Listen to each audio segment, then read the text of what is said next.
Meskipun badai silih berganti. Walaupun engkau berada pada kesempatan yang baik ini, Tuhan izinkan kembali kita berjumpa dalam program Saya Cinta Yesus. Puji Tuhan, saya berdoa lewat program ini, kiranya engkau diberkati Tuhan, engkau dilawat Tuhan, engkau dan seisi rumahmu, keluargamu dimanapun berada. Biar lewat program ini iman percaya kita dibangun pada hari-hari ini. Sebab pada hari-hari ini kita tahu bersama kita masih ada pada masa-masa darurat kesehatan masyarakat. Atau pada masa-masa di mana kita dibatasi untuk melakukan kegiatan-kegiatan sosial yang sifatnya berskala besar. Dengan situasi ini memunculkan ada dua kelompok. Puji Tuhan, yang menarik dari dua kelompok ini, kelompok yang pertama saya dapat katakan mereka adalah kelompok orang-orang beriman. Bagaimana mereka itu? Nah, mereka ini adalah orang-orang yang ingin mengaplikasikan iman percaya. Peduli mau ada virus, mau ada apa, mereka tidak peduli. Mereka ingin menyatakan iman kami lebih besar dari sakit penyakit. Kelompok yang kedua adalah kelompok yang saya dapat katakan adalah kelompok yang mengandalkan rasionalitas mereka. Kelompok yang mengandalkan logika mereka. Seperti apa mereka? Mereka lebih baik duduk di rumah, mereka lebih baik diam di rumah daripada mereka mau keluar, daripada mereka mau beraktivitas. Akhirnya mereka menjadi korban. Apabila kedua kelompok ini disatukan cara pandang mereka, mindset mereka, tentu hal ini akan menjadikan sesuatu yang luar biasa. Bagaimana Alkitab menjawab keadaan dan situasi yang sedang terjadi pada hari-hari ini, terutama untuk mereka yang tetap teguh pada iman percayanya, untuk mereka yang tetap mengandalkan akal logika mereka. Nah, saudara, saya ingin membawa kita membuka di dalam Lukas pasal yang ke-18. Dalam kitab Lukas pasal yang ke-18 ayat yang ke-7 dan ke-8 firman Tuhan berkata, "Tidakkah Allah akan membenarkan orang-orang pilihannya yang siang malam berseru kepadanya, dan adakah ia mengulur-ulur waktu sebelum menolong mereka? Aku berkata kepadamu, ia segera membenarkan mereka. Akan tetapi jika Anak Manusia itu datang, adakah ia mendapati iman di bumi?" Ini adalah ucapan Yesus kepada orang-orang yang mengikuti Dia, bahwa tidak akan sia-sia orang yang berseru kepada Tuhan siang dan malam. Tuhan mendengar seruan doa kita. Tetapi persoalannya, apakah ketika Tuhan datang pada kali yang kedua, apakah dia menjumpai adakah orang-orang yang memiliki iman di muka bumi ini? Iman yang seperti apa? Untuk kita melihat akan hal itu, saya mengajak kita membuka dalam kitab Matius pasal yang ke-7 ayat yang ke-21 dan ayat yang ke-22. Firman Tuhan berkata, "Bukan setiap orang yang berseru kepadaku, Tuhan, Tuhan, Tuhan, akan masuk ke dalam kerajaan surga, melainkan dia yang melakukan kehendak Bapakku di surga."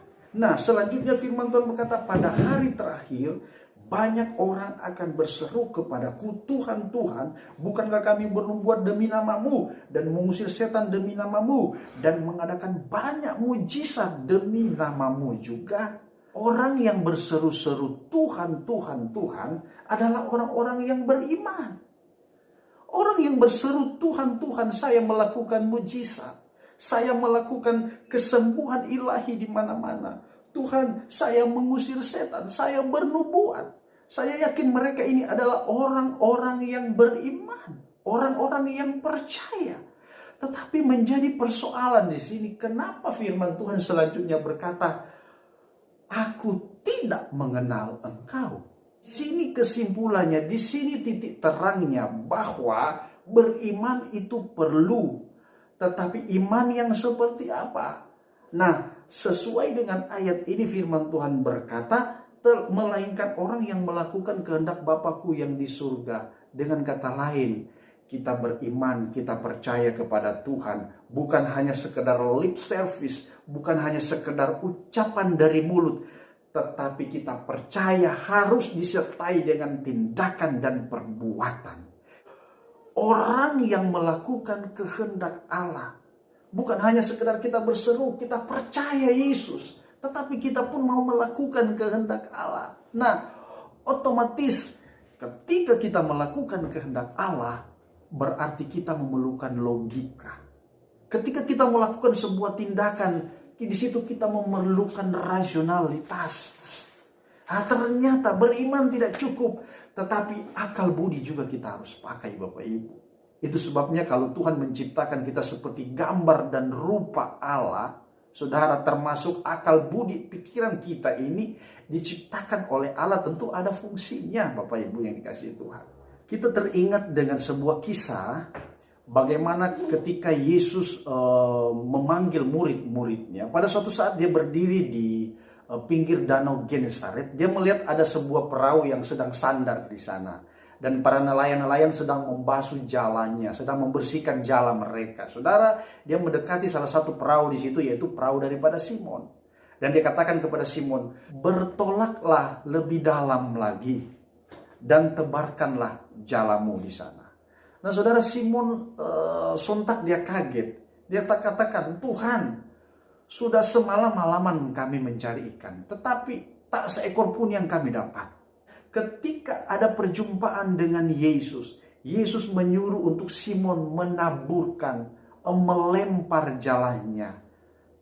Simon dia mendengar apa yang Yesus katakan. Dengan kata lain, Simon beriman, dia yakin bahwa apa yang akan dikatakan oleh Yesus adalah iya dan amin, akan terjadi.